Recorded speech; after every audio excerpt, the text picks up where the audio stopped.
Hi everyone, I'm Ronan Unchained, and welcome to a live spoiler discussion about the Fantastic Four First Steps, Marvel Studios' newest film that dropped in the middle of San Diego Comic Con 2025, and we've got lots to say, but I couldn't do this alone. I had to recruit people who have seen the film and have thoughts about it. And first, we have with us Jay King. Jay King, how you doing? Oh, I'm good. Herbie, give me a good minute. But yeah, I am good. I am good. It's glad to be back and glad to be discussing this film. Here.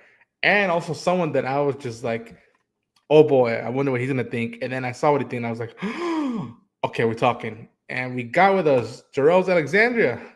¿Qué pasa, Jor-El? Yo, what's going on? Man. Again, folks, to reiterate, we are talking spoilers. So if you have not seen the film, do yourself a favor. I think all of us can agree at the bare minimum, this is something worthy of watching in the cinemas, especially on IMAX on the big screen. Go see it with the best sound, best visuals, and then come back and hang out with us as we talk about the geeky, weird potentials that this one has. But last warning, we are talking spoilers. Holy shit. They did Franklin Richards, they did Galactus. Bro, oh man, they stuck the landing with the FF, y'all. They stuck the landing. Again, quick thoughts. I really dug the movie a lot. Do I think it's 10 out of 10? No. But man, oh man, do I feel better now heading into Doomsday. I feel better now about the hands of something like the franchise, the Fantastic Four in the hands of Marvel Studios. I'm like, okay, cool. You did good by this team. Good luck, and try to do just as strong, if not stronger, with the X-Men, because we've seen different iterations of the Fantastic Four and the X-Men, and now, it's always been the thing of like, it's not part of the MCU when and for those who don't know, this is part of the MCU. It's in its own realm, which I think we'll get into later, whether we like that or not. But I just love that in itself. This movie is on its own. You don't have to see the old movies. You don't have to know anything of the FF to get into it. You can dig into this team, this group, this family, enjoy them. And if you really dug them, oh, by the way, hang tight, because maybe later down the line, you'll see them again. That's my initial thoughts.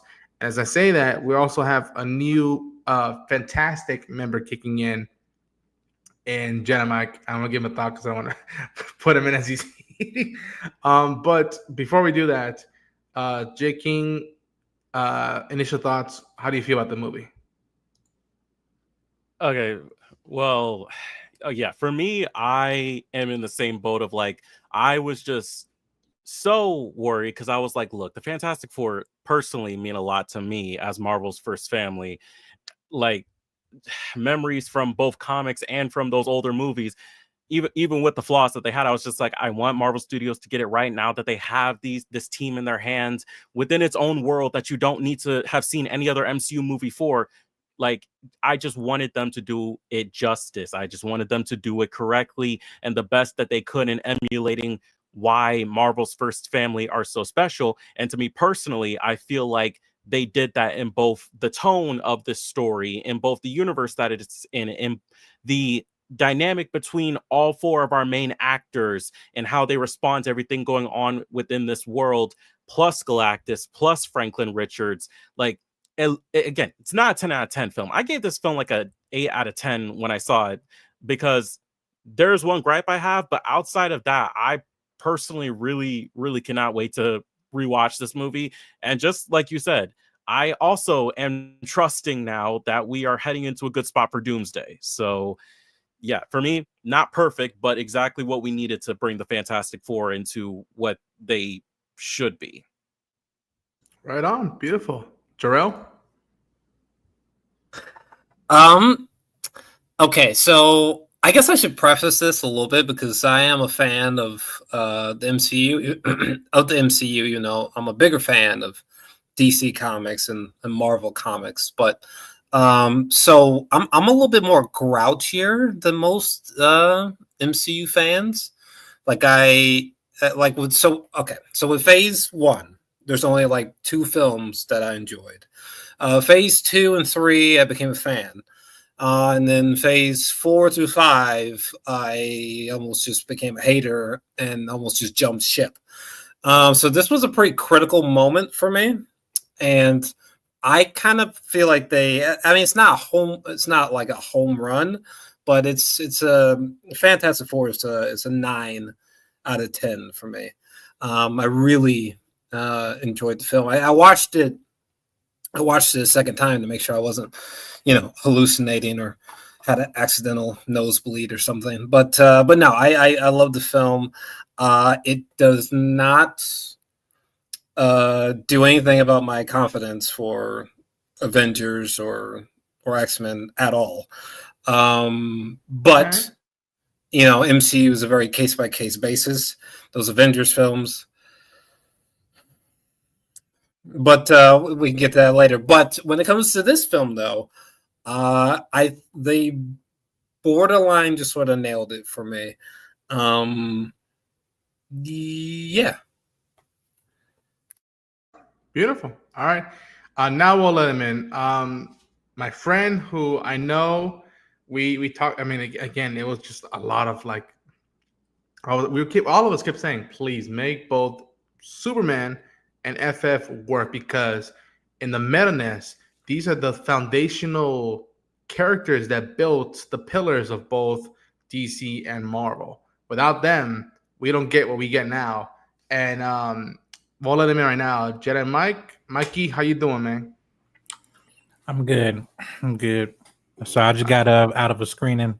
Nice. For a Naked Gun. So yeah, I'm eating some food right now. I apologize. That's all right. But what's going on, Mike? My boy, what's going on, dog? What's going on? Shit. Was Naked good? What Naked good? Was Naked Gun? I'll tell you. I think Megan Good. I think Megan Good like subconsciously came to mind and was trying to come out of my mouth. But anyway, it's absolutely hilarious. Is it? Okay. Yeah, but I'll do that another review of my Gotcha. embargo tomorrow. That's fair. Yeah, but yeah. So I'll just say with this July, we eating good. I know I'm eating good. I got a 2-piece here, some corn. There it is. And a biscuit. All right, bro. Hey, you can use it as a hockey puck sometimes, just depending on the time. You can take it out of the box. But I'll say as a fan again, we're eating good, and I mean by that is that we're in an age where I think we're in an age of course correct. But to Jor-El's point, I think we'll both be on like two sides of the same coin, where it's like me and him will probably be more grouchier after about MCU, because I mean I'm sick of their foolishness, and I'm saying this is the best MCU film of this year, but it really isn't saying much, because you're still seeing some structural foundational MCU problems, but with the actual film and the themes that they were trying to do, it is heading in the right direction. But when we get dressed those things, we'll get to that. But am I sold about these 4 individuals? Yes, absolutely. Am I sold about them fixing certain issues that I've been seeing consistently over and over again in these next 2 installment films that hopefully will explain everything, because there ain't much time left you got, right? No. I gotta wait till Christmas next year. Once you get slaughtered by the Messiah, name is Doom. Oof. But anyway, we'll get to it. Right on. Before we get into it, we have some comments. So Keyblade, Master Jeffrey, hi Ronan, everyone. Hey Jeffrey, how you doing? Let's talk FF. Absolutely. Cameron Walker saying hi Ronan. Hey Cameron. They cooked. Hello Cameron. Hi Jeffrey. You could say it was fantastic. I would say it was fantastic. Cameron Walker says that Ronan, in my opinion, the Fantastic Four First Steps is basically a better version of Fantastic Four Rise of the Silver Surfer. I hear you on that. I'm making a video on that. Absolutely. And I was about to say, I think I almost missed Mike. I'm like, you know what? There's something to say about that 2007-5 movie and this one. Keyblade saying Mike with the fit, 8 out of 10. There it is. Hey, Look at that jacket. Look at that jacket. Oh, there you go. There you go. There you go. I gotta get the future foundation. Yeah. Okay. You know what I'm saying? But yeah, and again, when I emphasize about me going into Doomsday feeling better, I mean that like, okay, these characters and the characters from Thunderbolts, I loved. When I see them in the movie, I think I'm gonna be pretty good and happy. Everything else, who knows how that's gonna turn out, because they're still shooting the damn thing, and from what I heard, they're still writing it. But this film, it started with like an alternative thing of the main theme, and it just started playing the old Cinerama Dome, Walt Disneyland style font of the Marvel Studios, and I was just like, okay. And it cut to these montage interviews, and you seen, how what happened to the FF and what they've been doing, and I was like a kid in a history lesson of something I really wanted to learn about, and I was like, oh my gosh. And it starts off just magical. Oh no, it starts off initially with the reveal that like Sue's pregnant.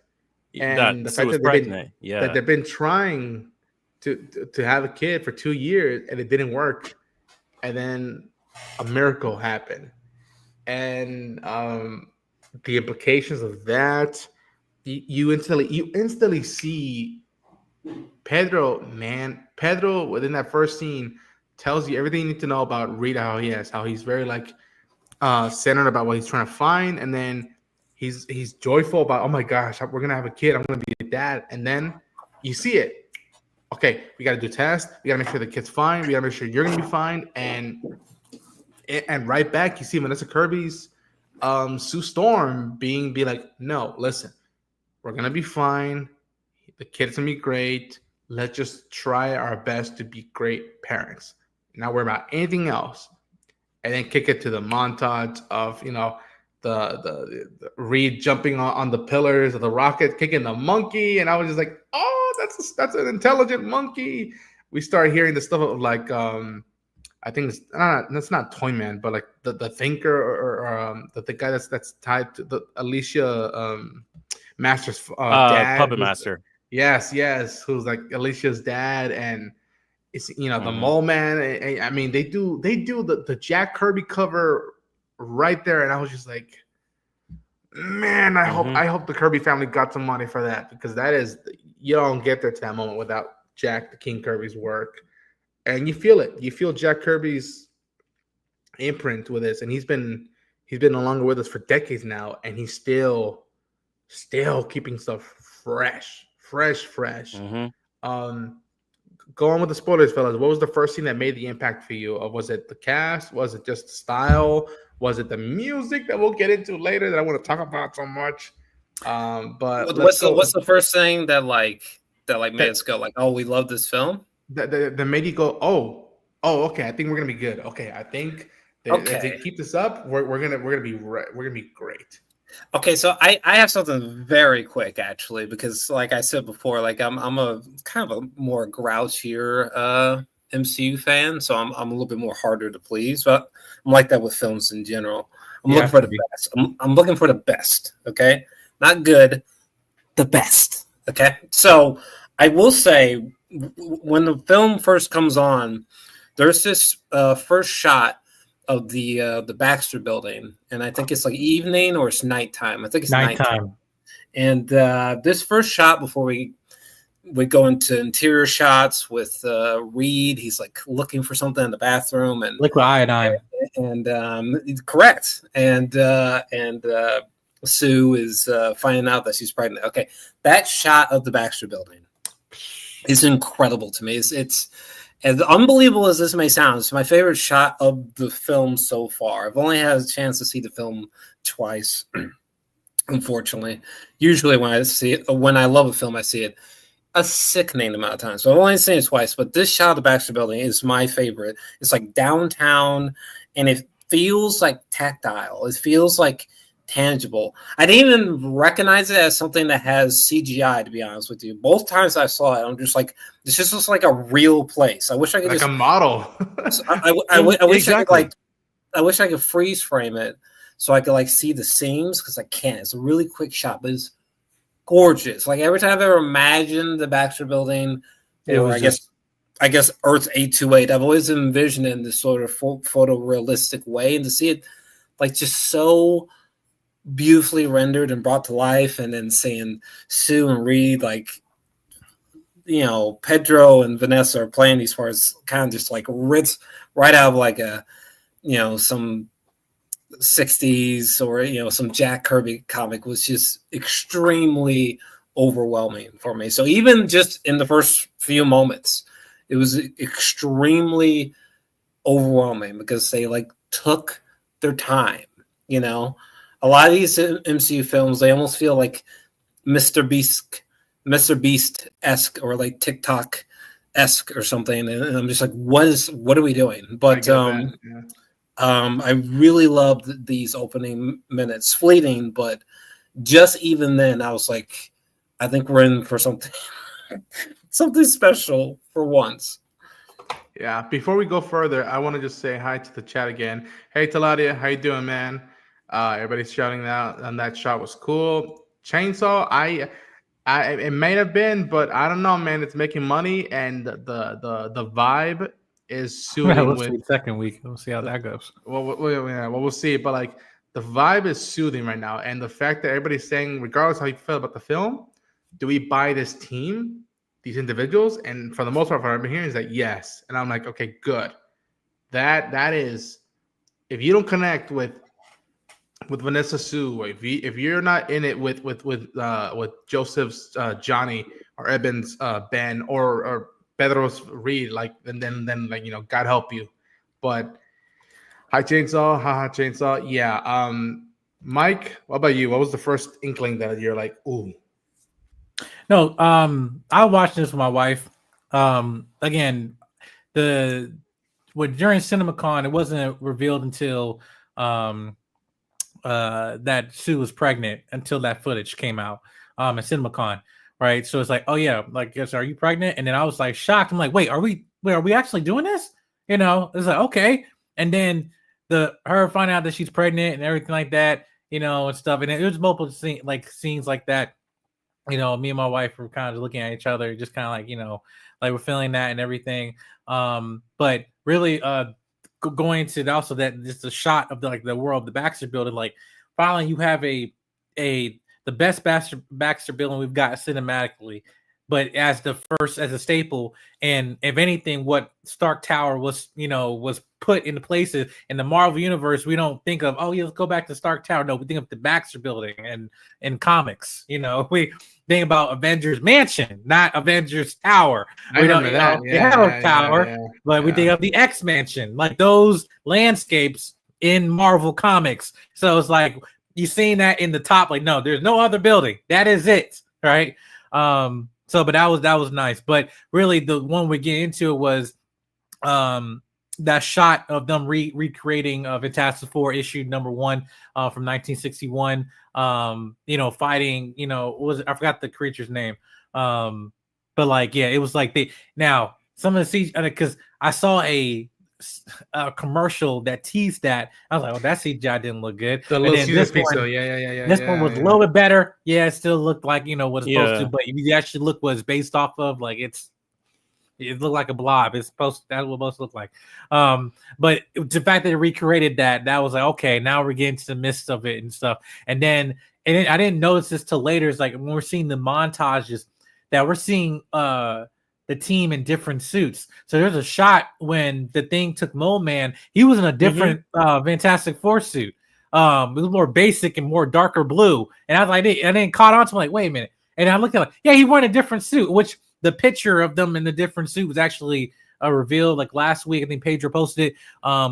That wasn't fully used in the movie, but I think there were more scenes in that version of that costume. But anyway, but yeah, once we start getting into that of the world building, I was like, all right, you know, this is where we're getting to, like, you're setting the foundation of this world. And going, my criticism was like, I wish we just stayed in this longer, you know, just kind of like, does this world has Wakanda? Does this world got a, you know, like, it doesn't have to have a hero, but at least we know that, you know, Wakanda's there.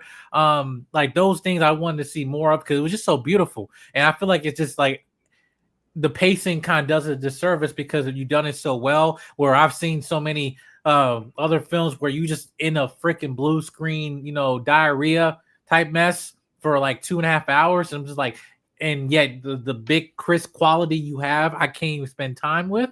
That's like, that's unfortunate. But again, this film felt like a sprint than a marathon. But regardless of that, it was that first half of them recreating that moments, and for a comic foundation that we're in a new world, and also this is the Fantastic Four and being the totem pole of this entire Earth.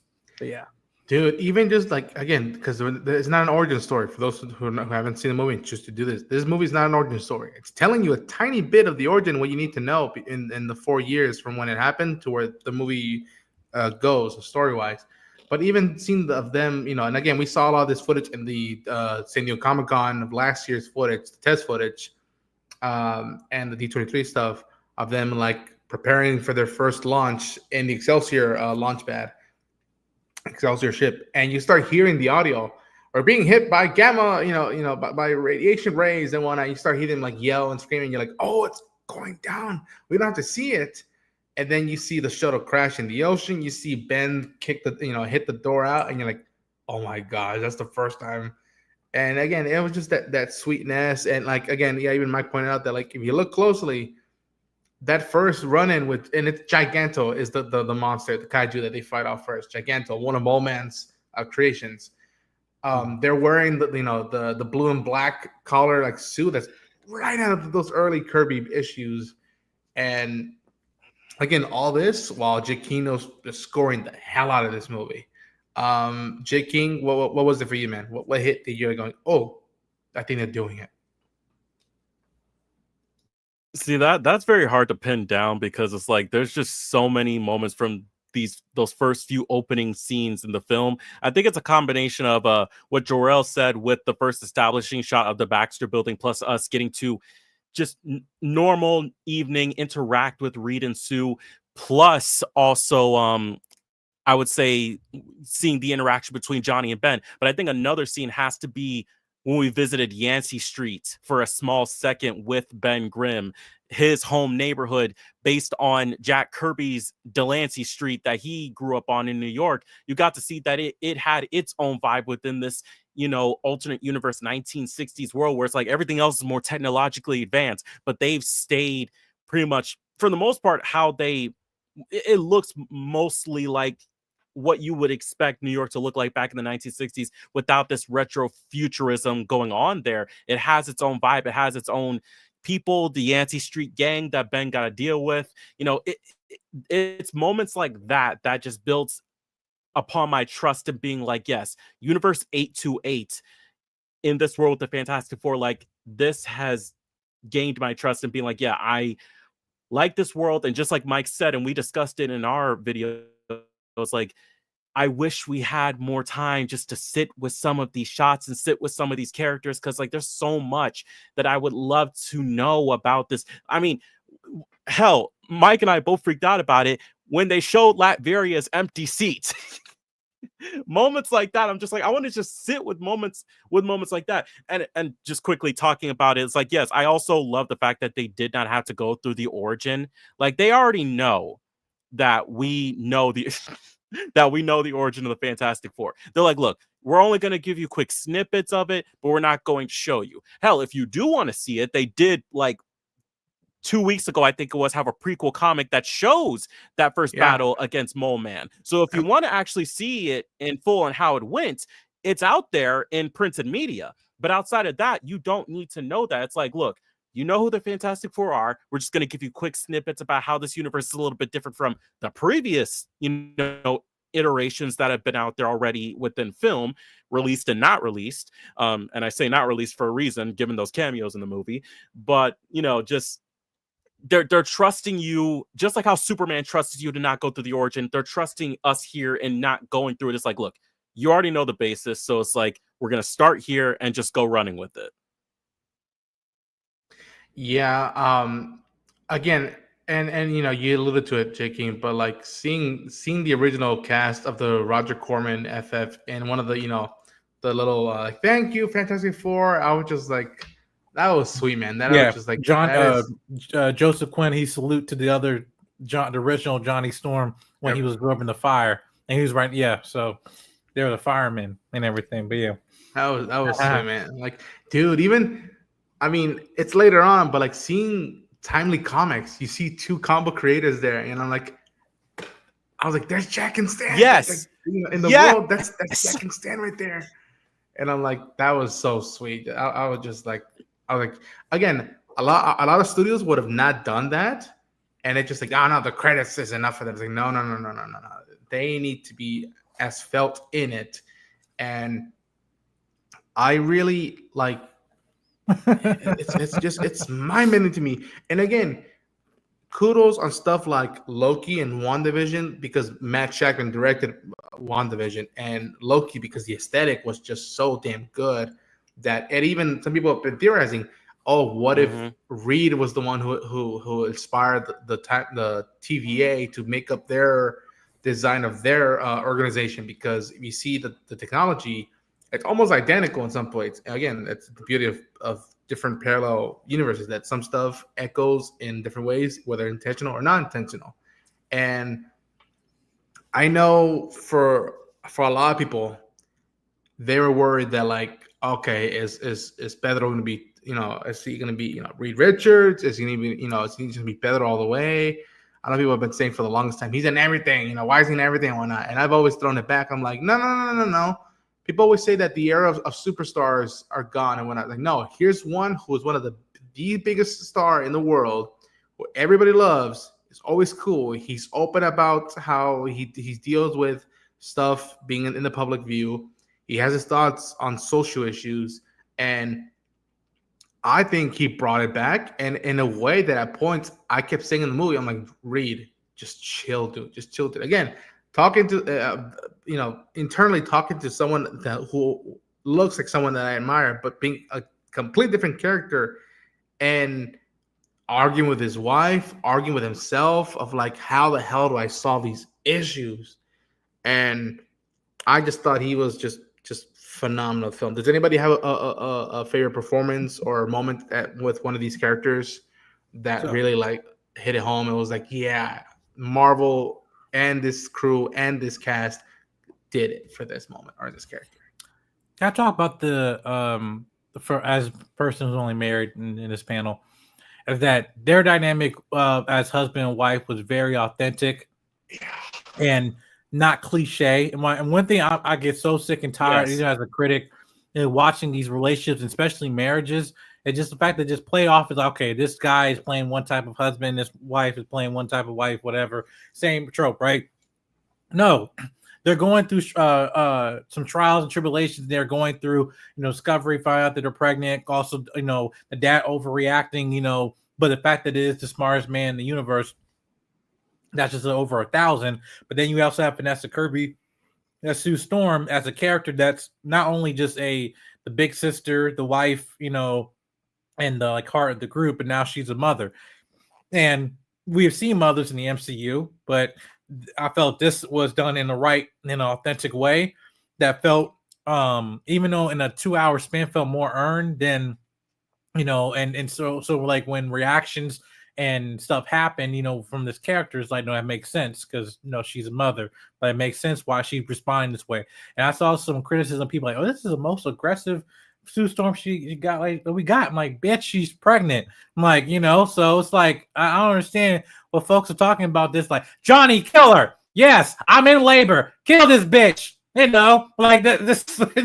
That was the most realist line in this whole movie.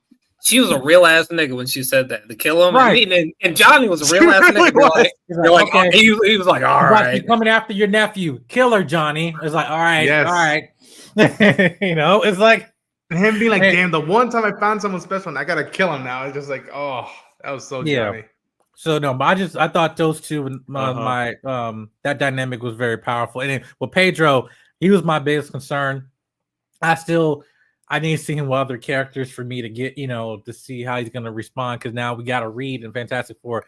How are we going to have a Reed interacting with all other Marvel characters we've been waiting for like the last 20 years or so to see cinematically? That's a whole different ball game, right? Because what he displayed to me is what, there's similarities between him and Tony Stark, obviously, but the difference that he plays off is that with Tony, when he's displaying intellect, it's coming off a sense of ego.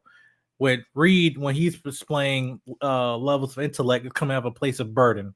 And when it's coming out, when he's having that conversation, it's like, no, you have to, rationalize this, whatever. When Sue's talking, it's like, I don't worry. Like I think about the worst possible scenario, so way I can be able to prevent it. And he never, in a sense, of uses a way of ego, like he, I'm better than everybody else. It's like, no, I'm trying to solve this problem. When I don't know the answer to something, I'm scared. And that's when we seen when he was looking at Franklin, like, I don't want you to be me. And every time I look at you, I know less more, which terrifies me. So it's like, and that's a whole nother element of someone with intellect compared to what Tony Stark is to Reed Richards. And that's why I felt like he nailed that, which I'll say I have not seen any other Reed Richards done in the last two iterations, but like the first one was closest to it in the original 2005. But I felt this one was kind of add another element, the fact that now he is a father, that he added another element to it. So yeah, I felt like he sold me on that. And saying and in that dynamic of with Sue saying, like, sometimes your brain hurts me, that was the line that like broke my heart. Yes. We all knew he for a second he probably contemplated about doing the deal, but him being like, I won't do that, but I have to. If you need me to solve a world-ending issue with a titan, not even a titan, a being that is just as older than all of us, than any cell in existence, I have to like contemplate every scenario working. And him using the metaphor of like, give me a tool or whatever that has you to like open up something, and like him doing his best to keep people in the inside of like, I need to look at all the options to find the solution. And it to me, again, kudos to the design team with this board, because every time he would look, I could feel it. Him looking at the board was terrifying me, because he would clean something up and then he would mark his chalk there and be like, okay, 1, 2 equals 3. I can solve an issue.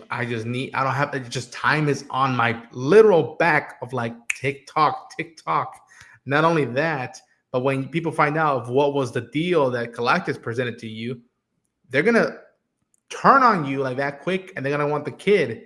And seeing that, that scene with Sue was so heartbreaking and truthful. Like, they weren't afraid to sugarcoat it, and it's just like, this is what marriage is. And it all happens that, by the way, they're intellectuals. She has the future foundation on her shoulders, and the UN. He's trying to solve stuff, and the fact that like they have a moment to just like, this happens. People are gonna argue, and it just happens like, let's do what's best for the kid. And again, it leads back to her speech of saying, I will not give up my child for this planet, but I won't give up this planet for my child. And saying that like, we're all in this together. Let's just find a solution. And dude, I'm so glad you brought up the scene in that line. That was so good. How about you, fellas? Yeah. A character or a scene that just. So, I mean, I guess I can't say definitively, but I guess at the current time, when it comes to a favorite performance, because I did not have one prior to this recording, but if I was going to consider a favorite performance, it would probably be maybe Julia Gardner as Shalabal, as this female Silver Surfer, because unfortunately coming into this film, I thought she was going to be the weakest link. I thought her VFX looked atrocious outside the film. I was just, to be blunt, I was like, what are we doing here? This seems like a massive mistake. It's probably going to be some woke bull. And when I saw the film, it was the literal opposite of my fears. I think she's not a very high bar, but I think she is easily the best Silver Surfer we've ever seen, cinematically speaking. I thought that I don't know. I thought that her character was like one of my favorites in the film. There's a line of dialogue that she says in the film that's my favorite in the film in general. When it's the the Fantastic Four fly to Galactus, it's the introduction of Galactus. Unfortunately, I can't remember what she said verbatim. I tried finding the scripts, but she says something equivalent to "Where you are in the presence of Galactus, the devourer of planets," or something like that, and it is just pitch point perfect. I just thought she just nailed the role, even though she's under like layers of digital artifice. But I thought she was wonderful, which is so weird because I thought she would be like one of my biggest flaws of the film. Yeah, So what was the line? her. It was they were asking, "What does he want?" He doesn't want. He hungers, and you're like, "Fuck, man!" It's like we can't even like negotiate. Right. They went there trying to negotiate, and her saying you shouldn't have come. And then just walking down the corridor, and yeah. And when they're all in the astronaut suits and like he rises in the background, I guess his eyes twinkle and turn on, and she says this line that I'm obsessed with. It's so fantastic. The sense of scale is another thing that I love in this film. We were seeing this teeny tiny pinpoint of the Silver Surfer and like the teeny tiny our four main characters, and just Galactus is like this big. It's God, prior to the movie, she had the best lines in the movie because of the trailers. I herald his beginning. I herald your end. I herald Galactus. Your end. Yeah, it's wonderful. It's wonderful. Man, it felt like those 70s, 60s sci-fi movies of like Fantastic Voyage or whatnot. It felt like, and we'll get into later, but the visuals and the Kubrick Interstellar-esque stuff, like you knew somebody was watching the movie before we shot, like the day of. It was like, okay, let's do Space Odyssey. Let's do this and whatnot. And like the film, I mean, it could fall apart for many reasons, but it could really fall apart if she was not on it. Like if you don't buy her as Silver Surfer, and I thought she just nailed it. Obviously, the VFX can always be better in multiple ways outside of her, but still, I thought she killed it. All right, J. King. How about you?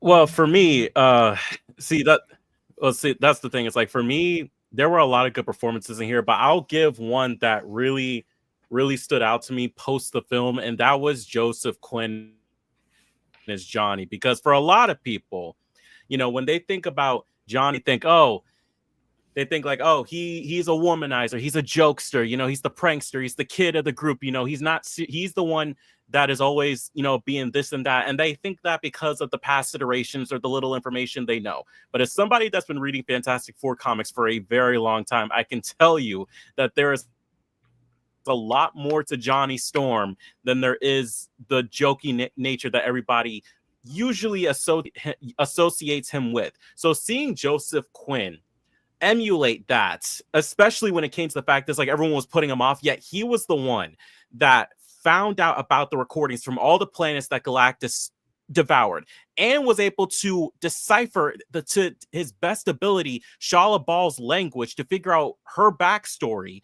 and was willing to sacrifice himself to push Galactus back. Like, this is the same type of Johnny Storm that, for those who know about the him and Annihilus in the comics, the type to have that moment, in my personal opinion. Like, this is a Johnny that is still very much what people expect him to be, but is also very much showing that, hey, I'm not a kid, I am an adult, and I am like, he's somebody that's been into space for such a long time, and I'm glad that they didn't forget that as well, like emulating his wanting to go back out to space to explore that. Again, that thing that doesn't really get shown as much with him in iterations outside of the comics. You see all sides of Johnny, and not just, The usual shirtless stuff. on a bike, you know, with women, doing Devil May Cry stunt, like whatever the case might be. You're not seeing the usual stuff. You see the usual stuff, but you're seeing a lot more than the usual stuff as well. And I feel like he definitely nailed all sides to that. That moment in Times Square when he is standing down Shala Ball and basically making her confront her past, that if I could have stood up and clapped, that would have been the moment for me. Yeah, I'm so glad you brought that up because the marketing doesn't really showcase all that stuff of his heart and what he was really doing. And it is a risk to not show that because people are going to go in thinking, oh, just a jokester and wants to get laid and all that, which he does. But man, oh man, when we see him doing his own project and how this helps and showcases to the group, this is what I learned. And even when Sue like goes to his room and says, okay, she told you this. What else? What can you do? And then when he finally proves it and he shows it to Sue, it's like, not bad. And like there's that moment of proudness of a sister being like, okay, you came through.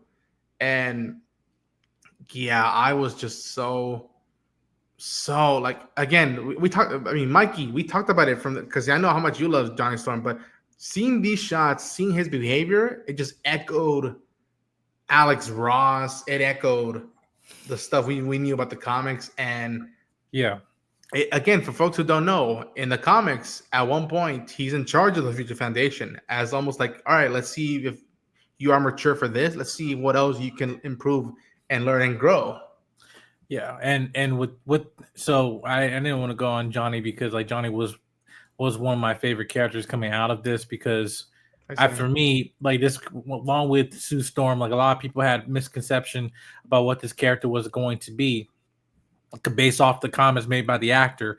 But again, everybody just take it to the fifth power. We did the same thing with Avatar, with the same thing with, with character Sokka and everything about when involved with, female characters, womanizer, all that stuff like that, right? And I'm just saying anybody who knows, who reads the comics and know these characters, or even in cartoons, there's so much more to this character. Even then, I'm a person, I can be very comedic and stuff, but there's many layers to that. It just other just you just being funny and having a sense of humor. This is the most mature Johnny Storm we have gotten, and I felt it's very timely for the time we're in today. Not because of we're being more modern, articulate, because it is one dimensional. You just thinking that we just one person that's just womanizer and narcissistic and stuff like that. That's outdated. That is outdated.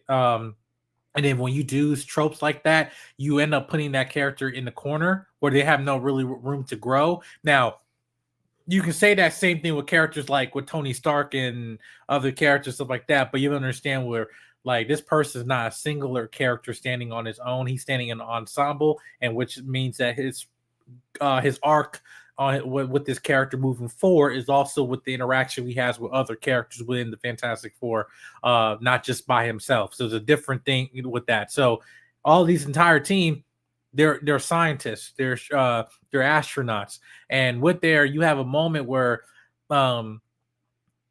even then there's a sense of immatureness because when Johnny wants to say something, everybody's gonna take him seriously.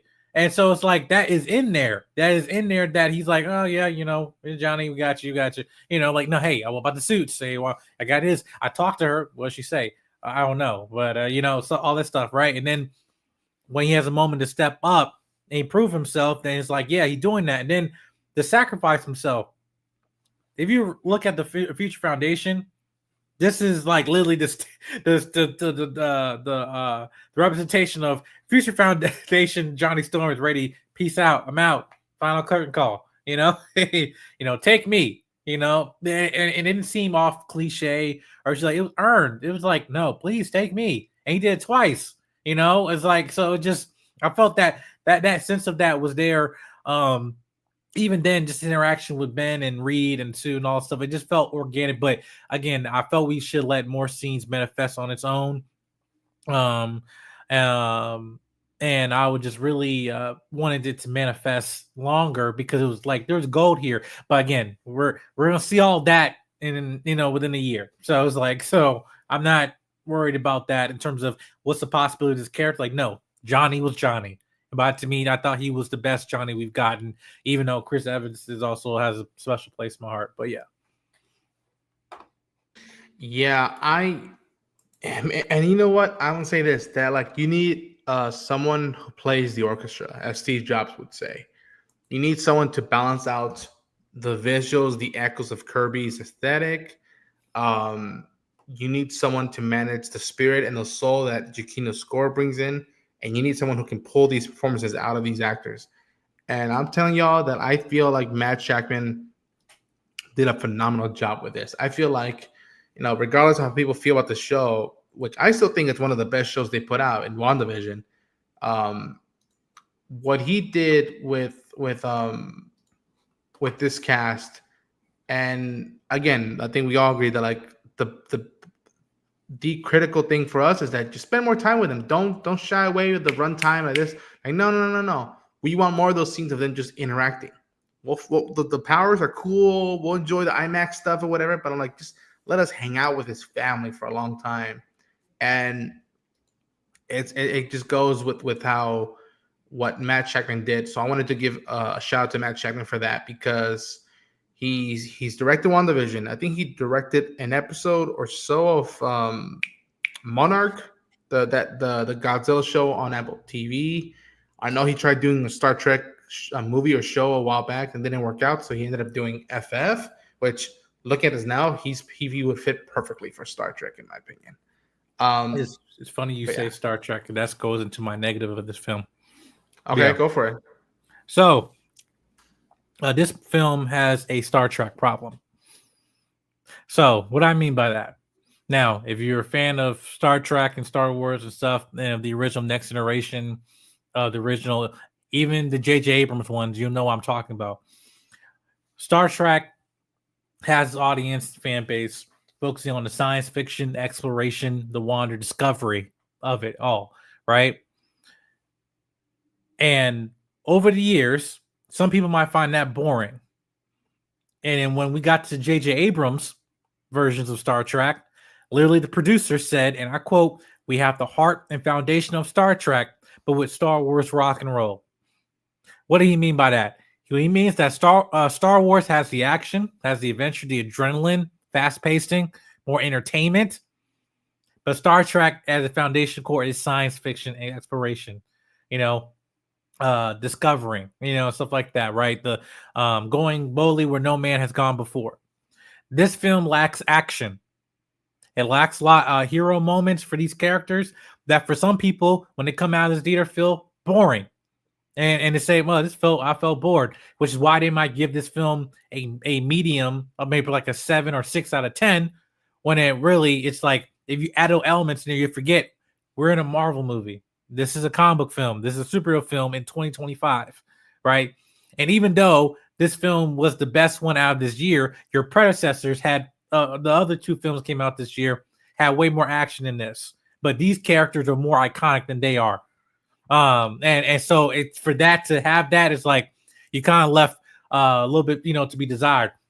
Reed was not stretching as much as he should have, even then to the point where he was getting stretched by Galactus. I'm like, yeah, that shouldn't be hurting you that short. I've seen Reed Richards, wrapping around an entire Ferris wheel and holding that stuff. And Silver Surfer, expanding and wrapping himself around Dr. Doom. I've seen that, but like here, you just elongate and all that stuff. Johnny did not go supernova at all. There was no really sense of, other than we got Sue pushing him, there was a sense of vortex, of like force field and everything like that. We got a little bit hint of it. Even go to the Thing again. When I go back to the first Fantastic Four film, 2005, I can name about at least 3 or 4 hero moments. Johnny, Memorial Psych scene, when he's trying to fly for the first time, him trying to fly and deflect away from the missiles that Dr. Doom shot, the one-on-one fight between Thing and Dr. Doom, Supernova and Sue Storm teaming up to surround that flame to burn Dr. Doom and everything, all that, right? There is now. There are arguments to be made that it can be more entertaining, but what is fundamentally the better film? This is fundamentally the better film, but there's moments where it could have been way more better when they have the entertaining moments for some people. And what I'm saying by this, Fantastic Four and Superman have a similar issue. because over the last 20 years, if directors have been struggling to give a faithful adaptation that will give the most mass appeal, because everybody, depending on who you ask, has their version of who the Fantastic Four is supposed to be and who Superman is supposed to be. There's runs where they could be way more comedic, way more serious, darker, XYZ. Comics, this is Jack Kirby all the way. They are science fiction. They are the hierarchy of power in terms of science. Hey, you want the answers? You go to the Fantastic Four in the comics. That's literally what it is. The Baxter Building was the focal point of all things for science and and everything in the There's MCU. Starfleet. Yeah, Right. yeah. There's right. Exactly. So that's what they hone on. So I don't think that this film that was not lacking action, that was being a negative. I think they prioritized something that's like, what is more important? We can give you action later. We have 2 Avengers films around the corner. What is more important? The family aspect and actually understanding who fundamentally these characters are as a team. That's what they prioritize. But again, with that prioritization, that could be a negative for some people.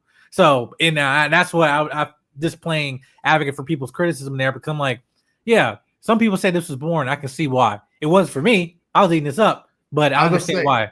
I was gonna say the whole their mission to go confront Galactus and then escaping, that was enough for me. That was telling everything.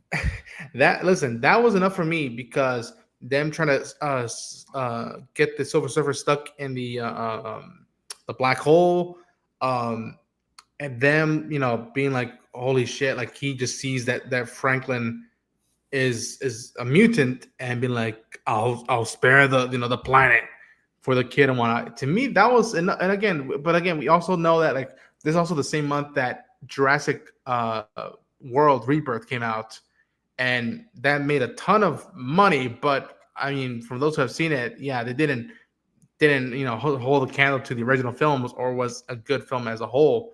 But that's what I find fascinating, that like I didn't need a ton of action. And when they did get a Reed stretching, it looked good. Now I'll say this, I'll throw in my little gripes. There's a couple of shots of VFX that didn't look good. The Thing first time interacting with Natasha Lyonne and standing there walking, I was just like, oh, that doesn't look too good. Like I'm feeling the connection, but that doesn't look too good. And then at one point, the close-ups on Reed in the podium addressing the people, it felt like a green screen was behind it. So I was just like, yes, those moments, right. When they came back from space, I was like, hold up now. I know a shot when I see it. Like, you filmed this in post. This is a reshoot. Those were the only two. And some stuff with the baby. Some stuff with the baby was like, you can't do babies well, like real babies. You can't. Is what it is. But again, almost all that stuff, something else was there to help enhance what they were trying to achieve. Like, for example, when Ben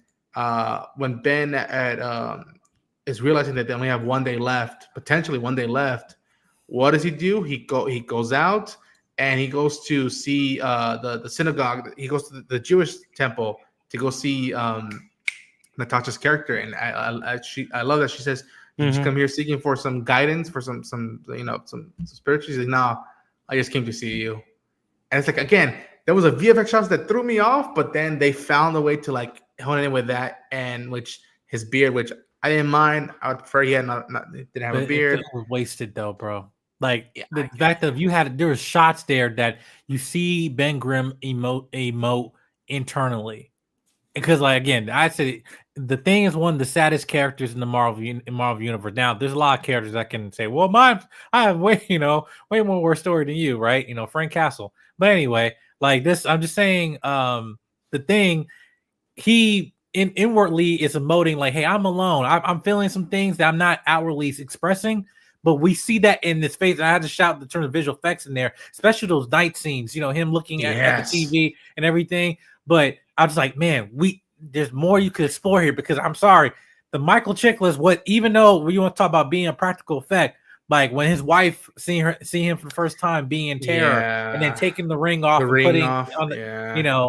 like go ahead, man.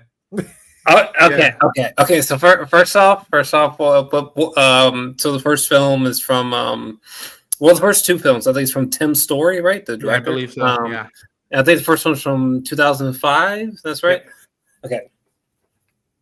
Okay. So first off, this film first off, this film is terrible. It is atrocious. I just want to put that out of the way. It's real bad. God help us. Okay. Good casting though, but the movie's so bad, Jesus Christ. But anyway, moving past that, in this recent film, when people complain about the lack of action, I don't know. I can't really meet them halfway on that. I don't really know what that is. There's nothing wrong with a slower pace. There's nothing wrong with a slow pace film. Most science fiction films, the great ones, are slow paced, and this film has a lot in common with older science fiction films. So it's sort of like lacking action, or I don't even know what they mean. Like, what do you want? Do you want an action scene like every 3-5 minutes? Like, I don't know. Like, what do you mean? So like the lack of action is not really a thing for me. I really needed to buy into these characters. I needed to spend time with these characters. I needed to believe that these actors are these characters, which happened for me. Again, there's VFX issues, but you could literally say this about any MCU film ever made. So there's room for improvement all over the place, but the lack of action part, I just don't see where. I just don't really agree there, to be honest with you. I think there's more than enough action or like thrilling moments. Yeah. And also, can I add to the VFX thing? Sure. For those who might find this as a hot take, I don't prefer Tony Stark's suit, or anytime we see him in the suit in Infinity War Endgame, I don't prefer that. I will happily take Iron Man 1 or Avengers 1, Tony Stark shooting up or being in the suit, over Infinity War Endgame any day of the week. Like that. Well, they spent more time. They spent more time on fucking on the CGI. Yeah. Okay, they weren't rushing and treating their like VFX team like they're slaves. Giving them like 6 months to somehow come up with like a Mona Lisa. That's what was weird with this production, because if I'm not mistaken, Mikey, correct me if I'm wrong, or joking, that like this, by the time Superman finished shooting, this started shooting, and they relatively came out around the same time, which means Superman got more time to work on the VFX than this did. And again, that's more of a studio choice and not the actual actors. The worker, the VFX artist. Yes, I've heard the stories. I've heard the VFX stories of crunch time and people just having to work 18-hour days, or hell, 20-hour days, and it's just like madness. But yeah, J. King, you were gonna say something? Yeah, well, what I was gonna say is like, it was around that time frame that they had started, a bit after Superman had finished. But one thing that I'm going to agree with Jor-El about this, because it's like, I think the lack of action isn't too much of a problem, especially with the Fantastic Four, because they are scientists and adventurers first. The superheroing stuff for them has always been a secondary. It's always something that they will do, but they've always been like, if you look back at those Jack Kirby issues, or even some of the more recent runs, it's like their main priority is like exploring, uncharted universes, like Annihilus' realm, or other places in space, or other dimensions that they access, or their negative zone, or they're performing experiments that allows them to see into places they never been to before. Hell, the most recent new run has them getting trapped in 4 different time periods because of said stuff like that. So it's like the superheroing stuff has always been for them a secondary, and I understand that as a superhero film, especially given the fact that the other Fantastic Four films definitely had a lot more action than this one, that you would expect there to be a great number of it. But me personally, knowing who these characters are supposed to be, that's why it was never a bother for me, because I knew that Reed if he didn't have to go out into battle, would spend time in his lab. If same thing with Johnny, if he did not need to go into battle, he would be doing can't enough space. So it's like, for me, has never really been an issue, because it's like, I know these characters, when they're not fighting, are off. They're either in the Baxter building making like an experiment, or they're off doing something else in some other universe that leads into them having to fight somebody, but still they're explorers first. It's the reason why they ended up in the situation they in, because again, the space race, that it's been embedded in them since the beginning. Yeah. So it's like, lack of action's not really exactly. So it's like lack of action never really was a problem for me in this film, because I know that when the action will come, it will come. But for now, they're busy with other stuff, either trying to figure out how to take care of Galactus or whatever the other case may be. Hell, Reed took time to make sure all the other supervillains in New York could not do anything while Sue was in labor. Yeah. Before we go further, I want to also highlight the comments we got. So Team GVS, what's up, Sam? Saying that the first half of this movie was so Star Trek. I get that vibe, and I love the first half. And then he says, I agree with you, GVS. Lance says, Reed doesn't stretch long enough for me. 8 out of 10 movie. Hey, Lance. Curious on Jor-El's thoughts. And says, I'm sorry, Reed's powers were dumbed down. LO, he isn't a threat to any big bats. I don't know about that. But Pedro is Reed is amazing. I agree with Mike. I'm glad I wasn't invited to discussion, because I have a change of heart to see it a second time. Ooh, I'm interested to see that talk. Text Mike last week. Can't hear from him yet. Hi, Mom. Lance Geek Trumps. The cast chemistry is amazing. They're gonna cook with Ben and Doomsday emotionally. That is a lot. God, you guys are. To say something, people are really. I'm so worried about the next. I want to see the next Avengers film. There literally has not been a Avengers film. There hasn't been an Avengers film that I have not enjoyed. Curiously, but I will say, if there was ever a time to worry about an Avengers film, it will certainly be this next one, particularly. Conversation. The second one is so shrouded in mystery. It's like, I feel like it's probably just gonna get delayed. But as far as Doomsday goes, I'm fascinated that fans seem so confident, optimistic. I'm so worried. Jesus, it sounds the messiest that a MCU film has ever sounded. At least like a big event.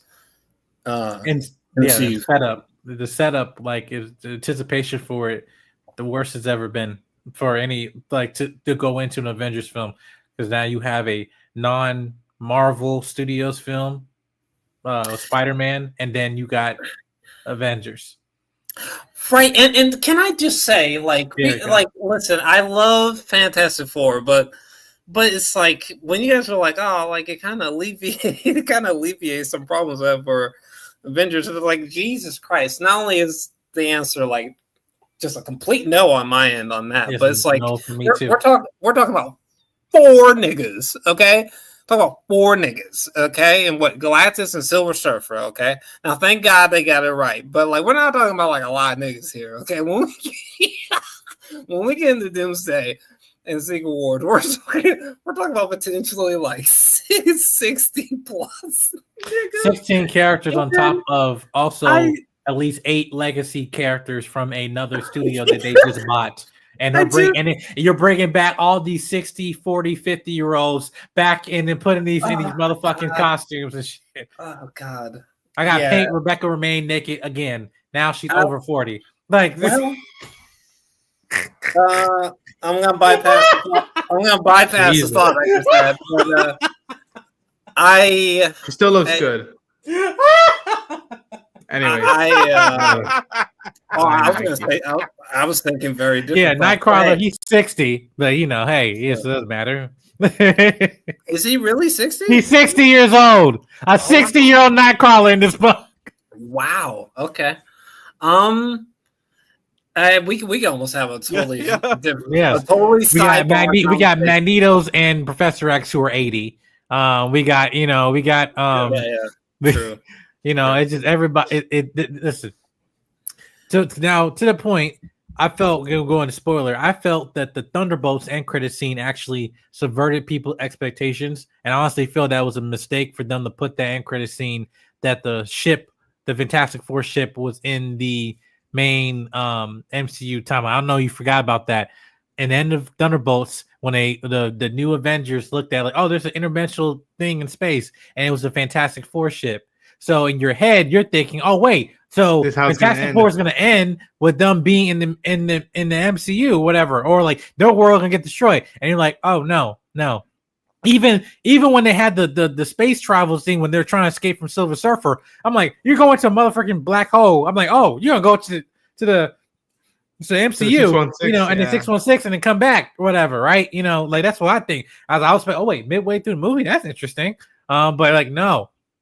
Because but it's just like everyone and even other people in the head, like I thought they were gonna end up like no, and so by doing that, you're subverting expectations. Like, oh, they didn't set this up properly because they told you, hey, this is gonna end up here, right?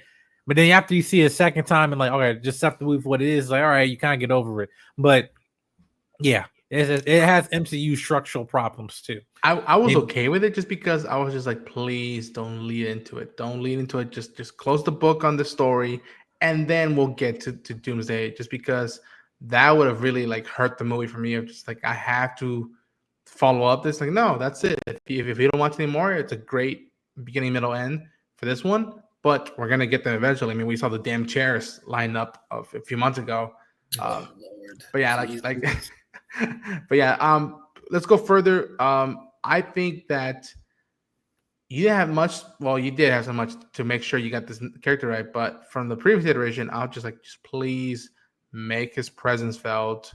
We could leave it up to debate whether he was not enough in the movie or not.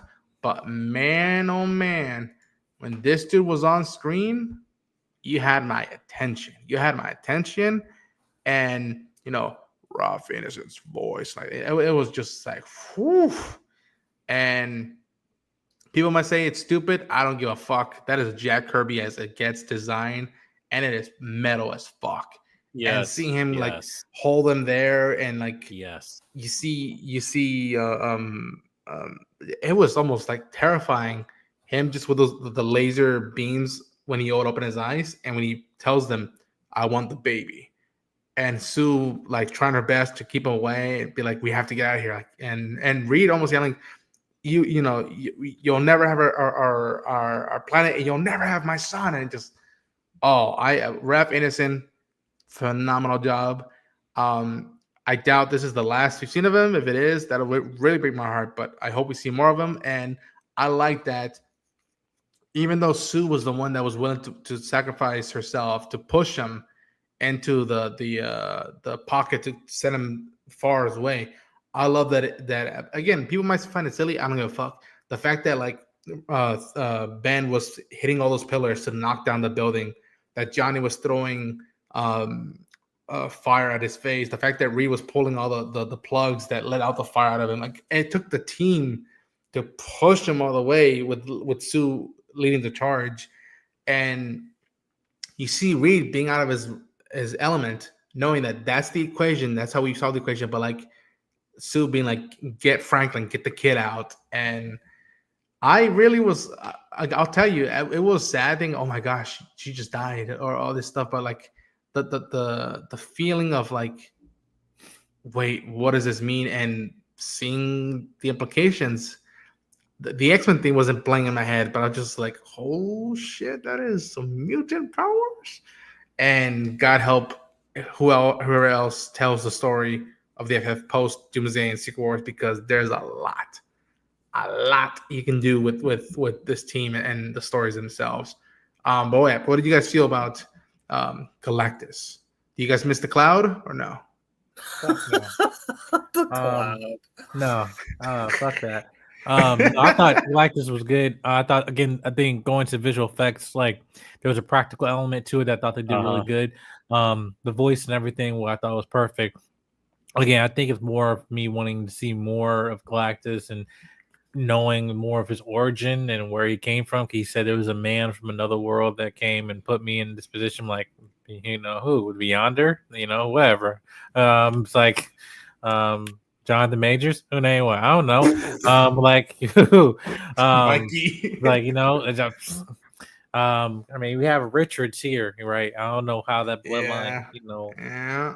changes, but I thought that this Galactus was good. There's some moments too, like in terms of face wise, visual effects. I'm like, okay, that didn't look really good, just around his face and stuff like that. It's like and stuff, but I think that they did a really good job with detail just around his suit and just kind of in terms of the scale that they have him now. I felt Internals definitely set up expectations that I felt I wanted to see Galactus in, but we didn't get to see, because that there was the one thing I always like, regardless of Internals, get a lot of flack, whatever. I'm like, there's one shot at the end where that final Celestial comes in, and you see in that landscape, from the sky, and he takes Cersei and all the other Eternals and stuff like that in space. I'll come back for judgment, and that scale, I'm like, that's why I wanted to see Galactus at, but we didn't see it. He's a lot smaller than that. He's smaller than that. And it's like we all see Galactus on a ship. Like, yes, that is in the comics and all that stuff like that. I get that. It's his ship. But like to see him in space standing and looking at the Earth, like that scale, that's what a lot of people want. And you've seen that in video games and other stuff like that. So that was just a little nitpick there, but I've seen bigger scales of Celestials that I want to see Galactus in, and we just didn't get to see that. But I was like, it's whatever. But yeah, I think over time we can see how they evolve from that, whatever. But yeah, it's. I mean, I honest to God, I thought that Galactus was fantastic. I mean, getting Ralph as the voice was ingenious to me. His voice is. Obviously it's legendary. I believe he's from the UK, but yeah, his voice is perfect for Galactus. It's the only nitpick I have. Well, first off, if Galactus was as big as what Jedi Mike was saying, this would be an even shorter film. But no, the scaling is pretty accurate. I guess particularly like anytime like Fantastic Four versus Galactus, I think the scale is fine. I think the scale is very comic book accurate, as a matter of fact. But there's like some, I think he mentioned Alex Ross. There's like some Alex Ross paintings that that reminded me of the Fantastic Four versus him. But my only real gripe with Galactus is just this section of his face right here, this exposed part of his face right here. I mean, it's not bad, but I do wish that they had more time to like render, redefine, or to make this part of the face more tactile. That was the only real nitpick. Anytime I ever really like saw this part of his face, I was just like, because you could tell they just didn't have enough time to like get to like James Cameron levels of CGI realism, unfortunately. But other than that, I thought that it was pretty great. Like when he comes out of the water, he kind of just like gave the Statue of Liberty this look, and he does this like Russell Crowe gladiator, like grabbing the dirt and holding it up and smelling it type of thing. I thought it was great. And the scale was really inspired. That's one thing I think the MCU gets wrong in general, is that sense of scale, or really showcasing like the power scales even of characters. I think the MCU wildly gets that wrong often, but it was nice that he seemed as big as you would regularly find him in a comic book. Think or reading the books, yeah. Chillmonger says, "Did you see Galactus sniff that tree?" Yes, we saw him sniff the dirt one eye, and like I like. Yeah. I mean, people might think that's silly one eye, but I like that notion of just like, so this is my next feast and whatnot, and like it's almost like psychotic of like you're gonna like kill billions of people, and you're just like, oh, it's almost dinner time, and just like it's like fuck you, man, we're gonna kick your ass and whatnot. And yeah, that Well, he's look a to conqueror. He's a conqueror. You know, it's yeah, something a conqueror would do. If you're a cosmic conqueror in this case. and him seeking the kid, psychotic, but him like he will free me of my burden. It's just like, oh, I can't wait. I am patient for the day that one day we might see Galactus, the Watchers, maybe a Celestial, and the Beyonder, and just being like, this is as trippy balls sci-fi as it gets, with a little salt of Jack Kirby just thrown in there. Just like I long for that day to see that exterior shot of all those characters together and be like, what is gonna happen when that day happens? And I've only seen it once. I'm trying to see it again as soon as possible. I wonder if there was a Watcher reference in the movie. I think the last time I saw them that made a big impact on multiple viewings was in X-Men 97, when you see the pan of the sky and they're just watching something that they can only watch and can't interfere. So I haven't seen them. I don't know if you guys, did anybody spot the Watchers in this movie or not? No. That was another criticism. I'm like, because like, let's say this world did end, right?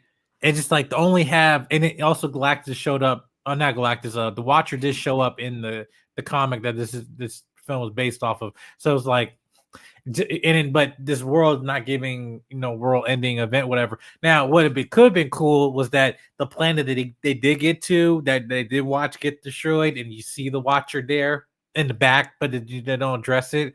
But no, it's like the moment they bring the Watcher back cinematically into these films, that's when they won. It's like, okay, now you're actually bridging it. You're bridging all the what if and all the all that stuff. The fact that the Watcher no way is interacting with any of this stuff. If I don't see the Watcher in the next two Avengers film, that is a missed opportunity. That is wasted. The fact you get Jeffrey Wright to voice this character and just be like, no, I'm not gonna put this person in the movies.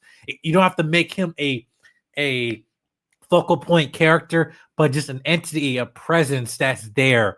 Just like what they did with Friendly Neighborhood Spider-Man, when the background that you saw him at the end of the last episode, and you realize, oh, this is an alternate, world. But I was like, yo, that's the Watcher. That's there. The Gambit episode, we didn't know. We just saw the bald head in the sky. It's like, oh, it's about to go down. Yeah. It's simplistic, and I know it's nitpick. Like, oh, I just put the nerdy shit in there. Like, no, but it adds so much levity and weight to it.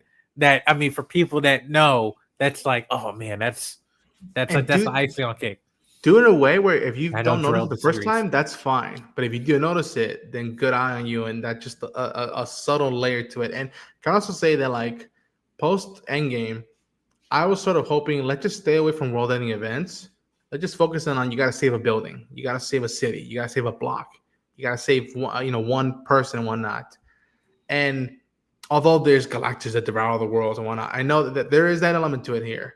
And in Thunderbolts, there's the whole thing of like the void. It's taking over, New York and whatnot. What I love about both Thunderbolts and the Fantastic Four is that although that's an element, it's not the focal point. The focal point is the characters. It's that, like, let's do our best for this kid. Let's do our best for Bob. Like, that's something that I appreciate that these two films did, and which is why they're both films that I'm excited to buy on Blu-ray and own. Like, it's been a while since I bought a Marvel movie on Blu-ray. That tells you how I feel about some stuff. And so the fact that I'm looking forward to buying them on Blu-ray, watching them again with audio commentary, watching whatever featurette they put out, even though it's probably the usual Disney stuff that they do nowadays. The fact that they gave Ralph an actual suit, and you could see the suit like in display, like the way I did. A lot of that stuff goes along the way for me, something like that. And yeah, we'll see about it. J. King, do you have any other thoughts?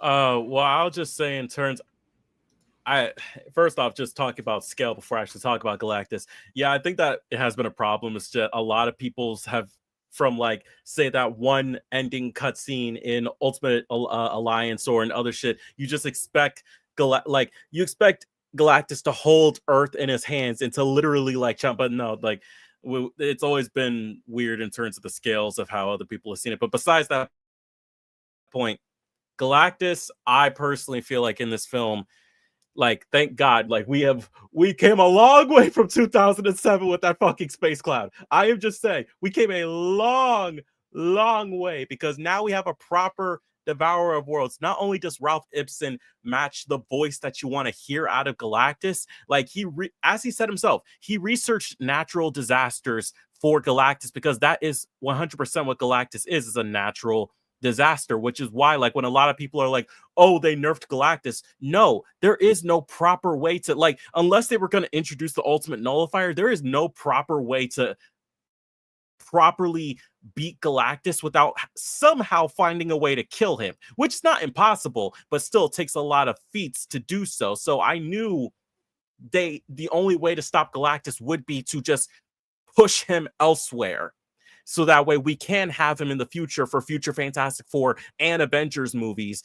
Like, again, for people who say he was nerfed, he was not nerfed whatsoever. He is one of the hardest characters to beat, which is why it's like, there's no, again, as I said, unless Franklin Richards went God mode, or unless they brought in the ultimate nullifier, or unless you got a Thor that can kill him, who's one of the only few characters that could, it's not an easy feat. So for people saying that, get out of here.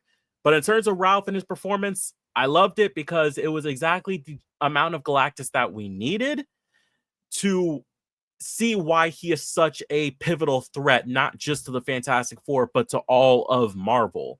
As one of the oldest beings out there, like that, escaping from the destruction of the old multiverse to now, like you understand why he is the way he is. Not even inherently a villain, just more of a tragic, like a tragedy that just happens.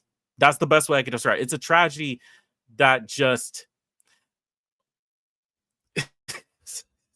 it's a tragedy that just happens, that you can't really do anything about. So that's why it's like, personally, Galactus, we got the proper amount of, and he'll definitely show up. I feel like the fact that they threw him into an alternate, like into a portal, is just set up for the other end of that portal being the main Marvel universe. Yeah, I can see it. Or even in the same realm, and saying just you threw him far away, and it's just like, okay, now you don't have the tools that you had beforehand. You don't have the ship, so you gotta walk, in space. I don't know what DW Galactus will return, but I do hope DW that Galactus does return. I know what that means. He's saying, don't worry, Galactus will return. Yeah. Okay, there we go. Yeah. I only got one question though. Or what I got before I go. Why did he get that mask from Party City? That shit like trash. What? The dude at the end of the movie. He got his mask from Party City. Oh, okay. We'll talk about the post credit scene. We'll talk about it. It looked cheap as fuck to me. Oh, are you referencing a post credit sequence? Okay. Yes. Yeah. Sure. Okay. Yes. Okay. We'll talk about that now. Yes, he is. Yes, he is. Especially folks. He is. Okay. If you haven't seen it, we're talking spoilers. Give me that right now. But I'm gonna let in our friend Samuel get joined. Samuel, ¿cómo estás? What up, Sam? What up, homie? Okay. If you're talking about the post credit sequence, wait, are you talking about the Doom mask, or are you talking about a different mask? No, I'm sorry, that wasn't Doom mask. That was a mask he got from Party City, or actually, he got it from Spirit Halloween before they closed. So okay. Well, I guess to clarify, I thought that the post credit sequences were fucking atrocious. So you just completely threw me for a loop. I was like, what are you talking about? But okay, that makes sense. But I thought the post credit sequences were bad, but they've been bad for centuries, for more than like 5 years now. So okay. I didn't stick around for the second one. There was you didn't miss anything. You didn't miss nothing. The first one only because the Russos directed that one, supposedly. Yeah, the only one did. They did. They did the same thing for the Thunderbolts one. They did. Sam, how are you doing? What are your thoughts on the movie, and what are your thoughts now on this post-credit scene? So Naked Gun was freaking hilarious. You guys Oh, gotta here go. we go. Yes, absolutely was. It was hilarious. It Old looks like school shit. comedy. Comedy is back. Comedy is back. If it's So- good, oh Lord. So yeah, the first time I watched Fantastic Four, it was really interesting because I didn't really have a lot to go on. I really wasn't looking for anything much. I kind of was like, just give me a decent ride. I looked at it as an opportunity for a springboard of like a reboot for what the MCU was trying to do. I kind of felt like that same kind of vein when they were trying to do Thunderbolts. It felt like a little different, the second half of it.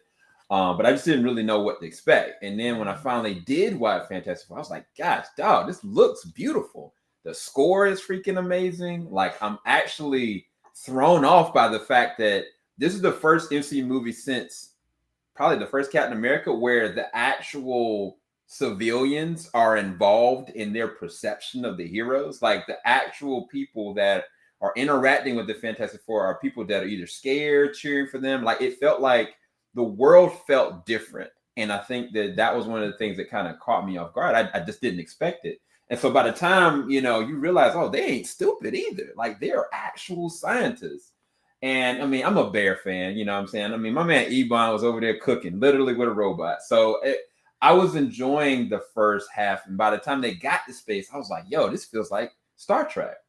And so when we got to the second half, it just kind of threw me off because then it became more about who these characters are emotionally, specifically Reed and specifically Sue, and a lot more of Johnny from an adult standpoint. We've just never seen them function as a thriving team. It's always been either one, they just started, or it's been like they've been a little seasoned, but then they haven't got all their stuff together. This team had their stuff together from day one.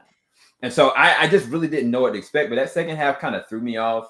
Some of the ways that they kind of handled Galactus, I was expecting from an MCU movie to be a lot more crazy and foolish and splashed with a whole bunch of CG. And I didn't get that. I got more of a drama and I got more of a immersive experience into a different world. So that's why I think that the end credit scenes are off-putting because it kind of takes you out of what they were really trying to do. And I think that, to be honest, the director, he went on record to say, I didn't write that. So it made sense. But what I will say is this. The second time watching it, I did up my score from the first time that I did review it. First time I gave it a 7 out of 10 because all the things that I said I really loved about it, I was exactly that. But like I kind of was like, would I go and repeat watch this? And so after time thinking about it, I really love some of these characters, like truly. Like yeah. I felt like, and I think I'm the only person that feels this way. I really love Reed. This is the first Reed Richards in any incarnation I've actually liked. Yeah. And I think because of the fact that he isn't just opening his mouth every 5 seconds. You can tell with Pedro how he's acting it, and you have to do this as Reed. He's a thinker first. And there was a line in the movie where him and Sue were talking back and forth, and he basically admitted, and he even admitted it to the baby too, like, I don't want you to be like me. I don't like me. I don't like how my brain rationalizes things and makes a pivot. And that is a tortured soul. Like, I love that. Like, if you're a comic book person, you can see where his character could go. And we've never had that. And it was kind of like Pedro had to do a lot of heavy lifting for a character that nobody really cared about. Now, I do think that they could have used his powers better. I do think I agree with Mike. I think Mike's sentiment when he's talking about it, because the man really could be at a stretch all over the place. I think at the very least what they could have done is they maybe use like energy beams or something like that to heat him up. And then all of a sudden he's feeling a lot more, I don't know. It's just a better way they could have handled that. But as far as his character, I actually cared about him, dude. And it was weird to say. And even in the small moments with Ben, I was like, dog, yeah, they really have something here with this team. The stuff with the baby, honestly, I could have taken or left the baby part. And it's not even just the CG. I think that they use the baby as the pivot. And what babies in this movie specifically is the metaphor is to shake up what was already complete. Like it's always to unearth yourself and you having to reshape your life over this. But the difference is with this one, this is going to shake up the whole universes. So I don't know. It was a really interesting stride for them to do that early. I was really surprised they went that route with Galactus to do that. I think that would have been a really cool like last ditch moment, kind of like what they did in like Superman Returns with like Lex Luthor find out last minute, or we all find out last minute. But instead, it was like a focal point. But I think it worked in the way that the narrative worked. But yeah, I did give this a little bit higher of a rating. In hindsight, I do think that this is a very good change up for Marvel. The problem is, I hate to say this, for you guys that are MCU fans, I apologize by saying this. Some people are a little bit toxic in their perception of what the MCU should be and their ideals of what it means for a MCU movie. Like this is the blueprint. And I think that there are some people that are just going to knock on this because it is very different. And then some people really, it's just not their cup of tea. And I respect somebody that'll say, this just wasn't my cup of tea. But if it's that you're just knocking it because it is a drama and it is something more science fiction, it is very different. I mean, I think that there are rooms for this to happen without there being Elseworld. I love that this is very different. But that's my take on it, my hot take. Yeah. What the fuck? But I also can just say really quick, when people complain about the pacing, it's like I hate to go here. Turn that crap off. The hell? I hate to go. You are scaring Herbie. Please. Mike, turn that off. But you know, I right now. But hey, eject him, bro. Get that man out of here. But yeah, when people are talking about the pacing, like I hate to say this to MCU fans, but I'm just like, how many movies are you watching? Because it doesn't sound like you're watching much. Like it's a film slower pace, sure, but like a slower paced sci-fi film is nothing remotely new. So to me, it's like when you're droning on and on about like, oh, this one's so slow, I don't get it. Or, there's not like a lot of action every 5 minutes. I don't get it. It's like how many movies are you watching outside of these superhero films? Because it doesn't sound like much. Because if you're watching like a real eclectic mix, right? If you're watching like a big broad breadth of films, like there's nothing wrong with the slow. But like I said earlier, like most of the greatest science fiction films are slow paced. They're not fast paced at all. Yeah. So I find that to be a very strange criticism. Yeah, I dare people to go watch the original The Day the Earth Stood Still. I dare people to go watch. Right. Yeah, like a lot of this stuff. Ignore Lex Luthor. Don't worry about him. That's what makes for me this feel like, oh, okay, that we don't have to be beholden to the past, and yet just be complimentary. To me, I don't think it's as good as this movie that I'm about to say, but it reminds me a little bit of what the first Guardians movie did, where it was so good it could stand on its own, but oh, by the way, it just happens to be part of this big universe, and whether it interacts with that said universe, we'll see down the line. That's how I feel about this movie and these characters, that like they're so good, and I had such a fun time with them. That if this is it sucks that like it would be it, but I had a blast and it was worth price of admission. But if they can interact with the rest, the possibilities are endless. And I like to throw this out because Matt Shakman said this by quote. I think if it was during the Rolling Stone or Hollywood Reporter interview, I remember him saying how he views the FF. He said, first, they're a family. And I think even Giacchino was saying this. First, they're a family. Mm-hmm. Then they're the astronauts, explorers, Future Foundation, advisors, all that stuff. That's them. And then if the world very, very, very, very much needs it, they are the Fantastic Four. They are the superheroes. That is the way the pipeline works, and you feel that with this team, and that's why Reed was setting up the stuff with the police. The cars, he put out that stuff so much that way they didn't have to worry about that there's police authorities that can handle that. And I like that this movie addressed that, because sometimes superhero stuff doesn't address that. It's like, no, I don't have to save the world for every single crime. That's why the police are on payroll. That's why the firemen are on payroll. It's only on very critical stuff that you call in the big guns. You call in the muscle. Yeah. But There was yeah, something else I was gonna add. yes. And it was about God, you just made me forget it.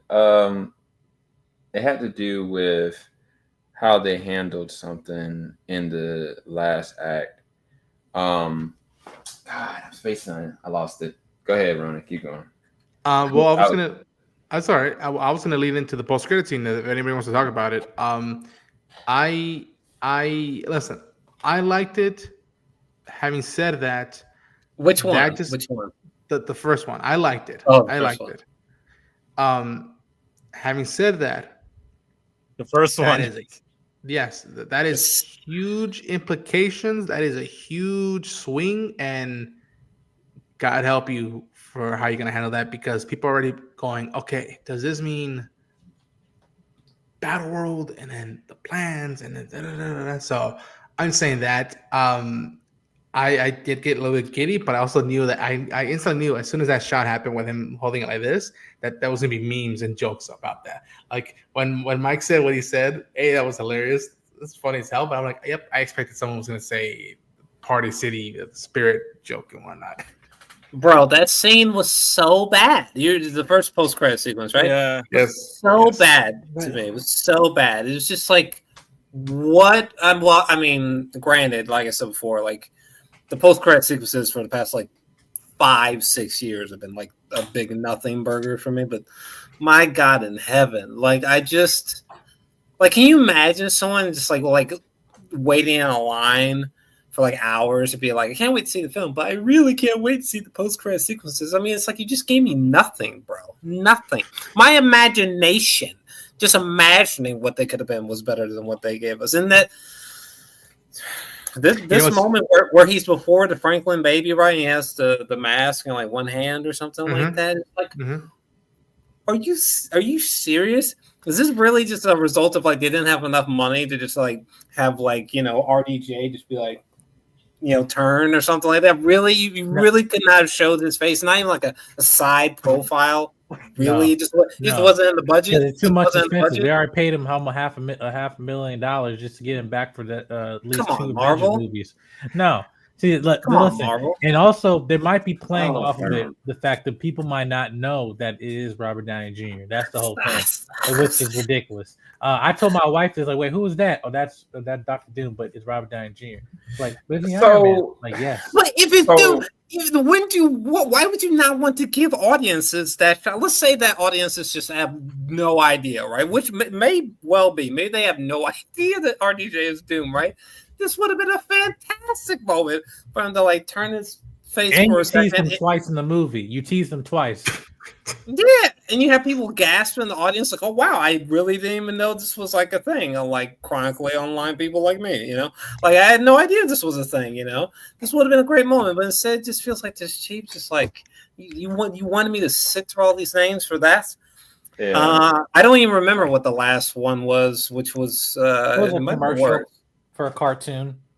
Oh, well, I guess it wasn't worse, but again, it wasn't something worth sitting through. Yeah, it was the last one was cartoon montage or whatever. Yeah, the last one was just it was just their commercial. Before it was explaining that 828. Okay. Well, I guess the second one wasn't too bad. I guess, but again, well, I mean, before that, it was explaining that the whole 828 universe was inspired by Jack Kirby's Birth Buddy. It was the cartoon. Sure.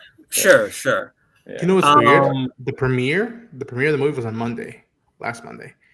And someone showed up to the premiere and I went, ooh, does that mean that they shot something for the post-credits? And it was Eon, I butcher his name, Ion Gruffer, the Reed from the first Tim Story movies. So I was just like, no idea. They're not gonna do no Counselor Reeds. I legit thought that was where we were gonna go. And I was just like, oh boy. No. Oh God, please. I mean, Miles Teller was there too. Oh, was it?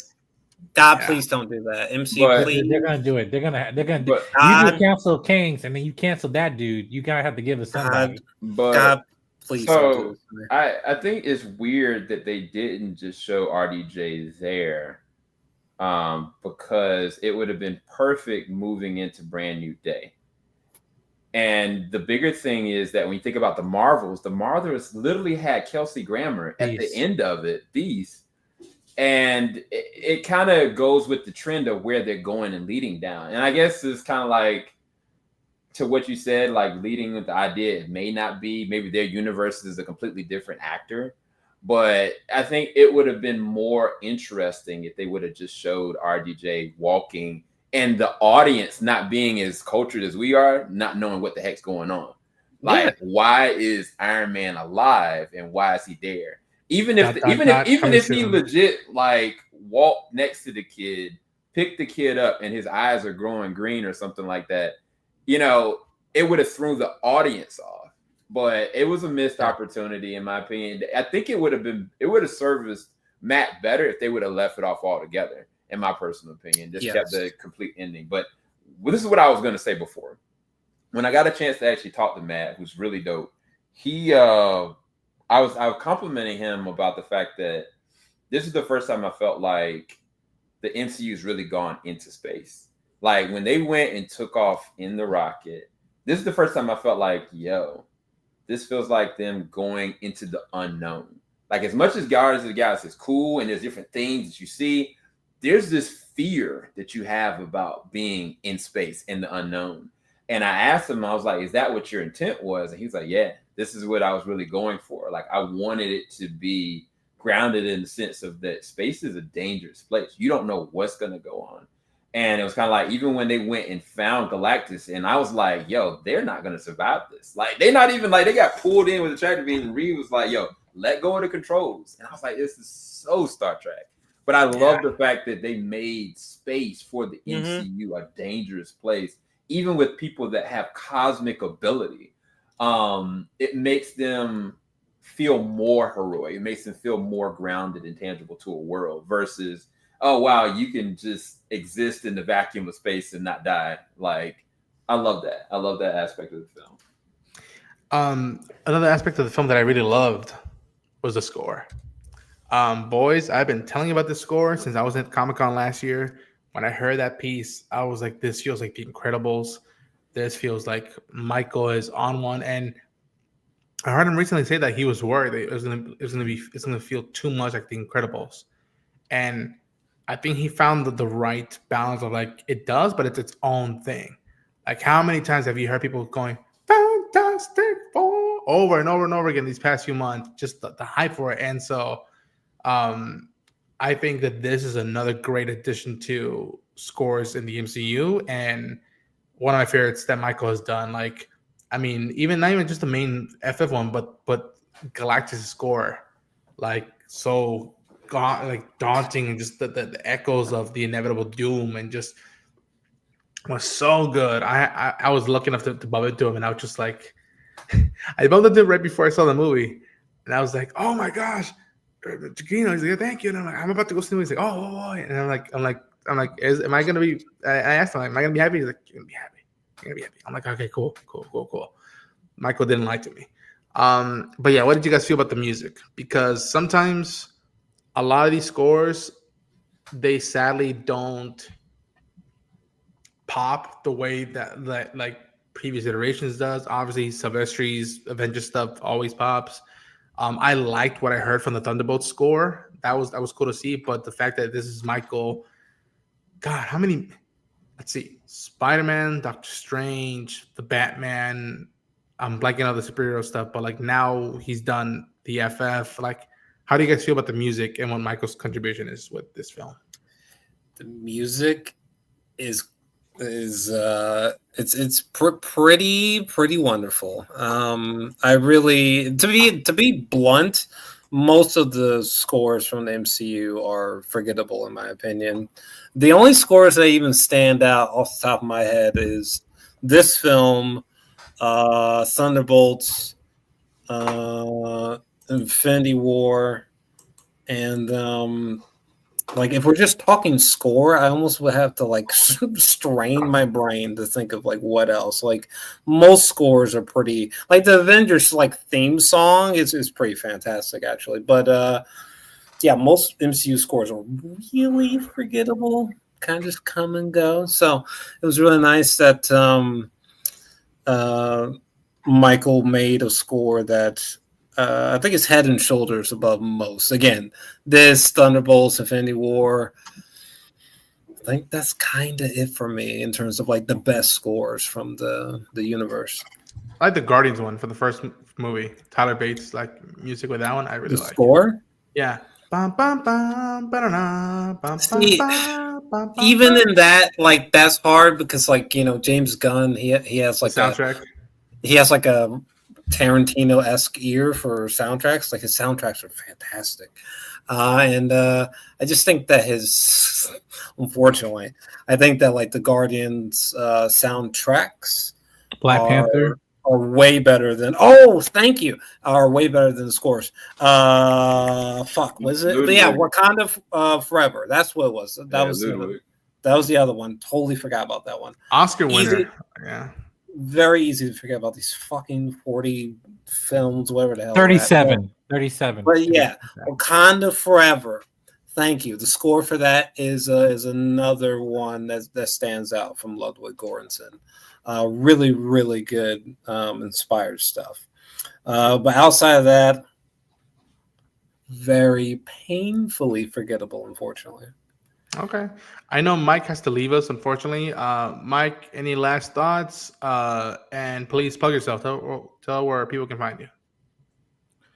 Final thoughts. Again, I enjoyed this movie. I think there's things in this film that, just like with Thunderbolts, that Marvel can study to maximize with their bigger IP moving forward and everything.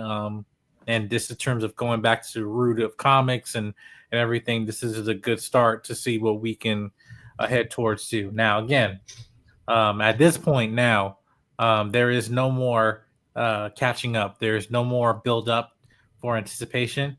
This is it. This is the final curtain call. You have 2 movies left and you're done until the next phase. And then we actually think, hey, was this entire phase or multiverse saga was a freaking disaster? It's not how you start, it's how you finish. So hopefully we'll see how it goes here. But in terms of my channel, make sure you subscribe to Jedi Mike 7 on YouTube, brought to you by Solo Media. I have also other reviews and stuff coming later this week. Naked Gun, spoiler discussion, me and Jay King for Fantastic Four. We got to do another Superman review on another channel later this week on Thursday, possibly. But yeah, and Eyes of Wakanda, yes. Embargo is not lifted. I wonder why. But anyway, make sure you subscribe here. Nice. Yeah. Beautiful. Mikey, thanks as always, brother. This is not the last time we'll talk about stuff, and I can't wait to see the next discussion. Absolutely. Peace and chicken grease. See ya. See ya, bro. Okay, yeah, I think I'll start wrapping things up because I got a lot of man. For those who don't know, I just came back from San Diego Comic-Con. You're gonna see a lot of coverage from that along the way between me and Team JVS. So I got a lot of stuff to start filing up and something else I got to do. But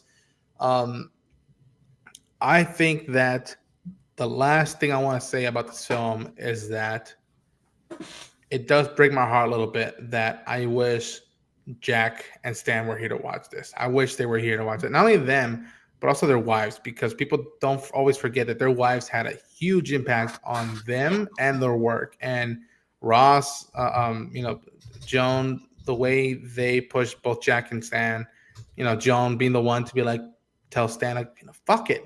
Just do what you want to do. You're thinking about quitting Marvel? Fine. Just do one book the way you want to do it. And he does FF. And then Ross was just, for those who don't know, Jack Kirby was drawing, 5 books, maybe more a month, and putting them up and still putting these dynamic stuff that now make millions and billions of dollars.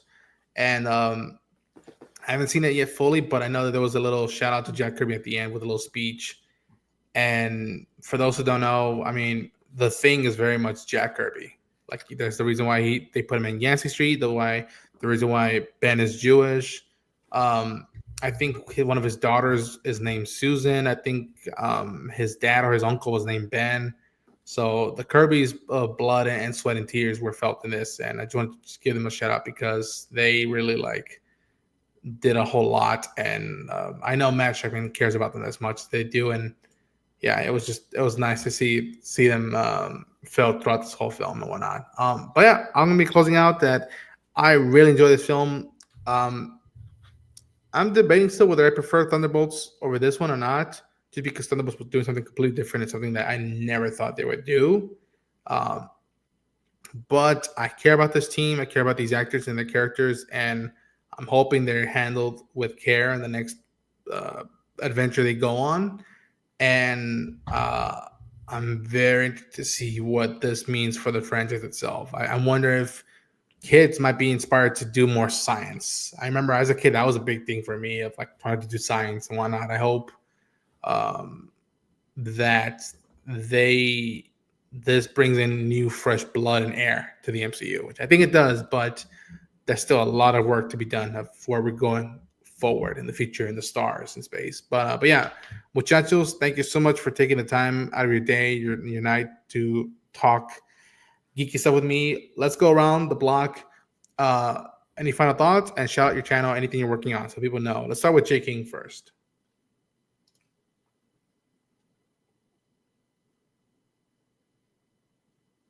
Hey, J King. J King, you're up.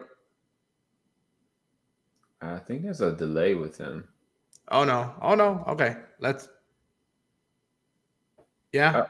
Yeah, you like? No. I'm here. Okay. I'm here. He is dubstep. I heard you guys. I was muted by accident. All right, no. So final. Y'all see me? Yeah, there's a little bit of delay. You're going in now. Yeah, we're gonna right now. We'll switch it off to come back to you right now. Sam, plug yourself. Tell people to find you and any final thoughts. Oh yeah, final thoughts on the movie. Again, first time watching it, didn't know what to expect. Love the sci-fi aspect of it. Love the visuals. Love the score.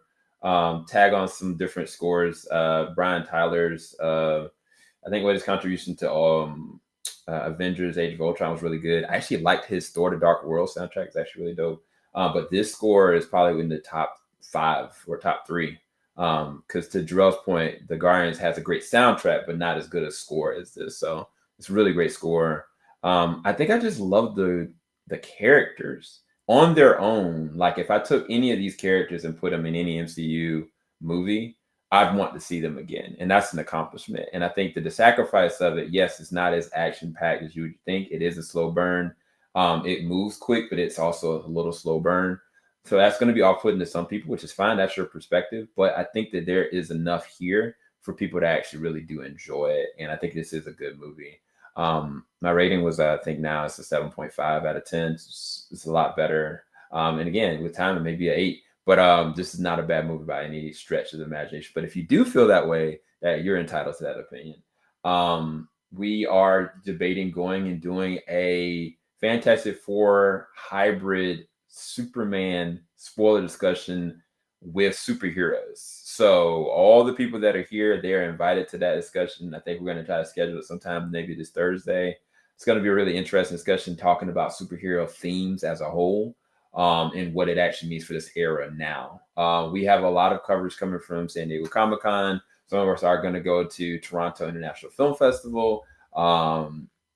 Shoot, there's so much going on that you guys just don't know. But if you can, go and follow us on TikTok. We got a lot of interviews and discussions and anime content there. On our YouTube, you can go and follow pretty much all of our discussions and reviews that we normally do for video, movie, TV shows, and gaming. So thank you, Ronan, for your contributions also to San Diego Comic-Con and leading the charge. So we appreciate you there on JBS's side.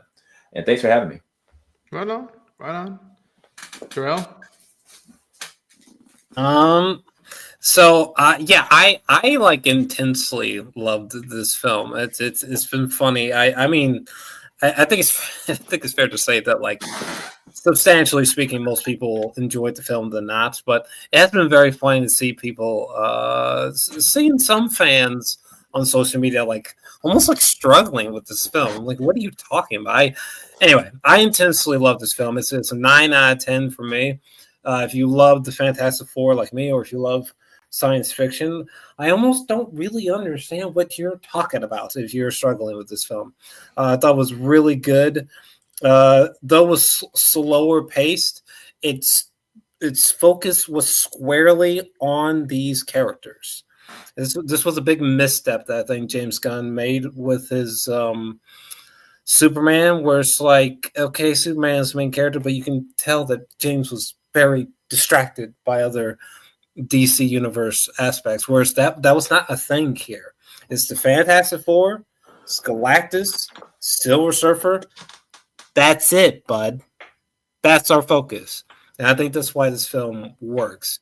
And I wish more MCU films kind of, it doesn't feel, I didn't feel like I was being inundated with like, like, oh, this is just a setup for a sequel, or oh, this is just like, I'm so glad that we spent so much time with these people.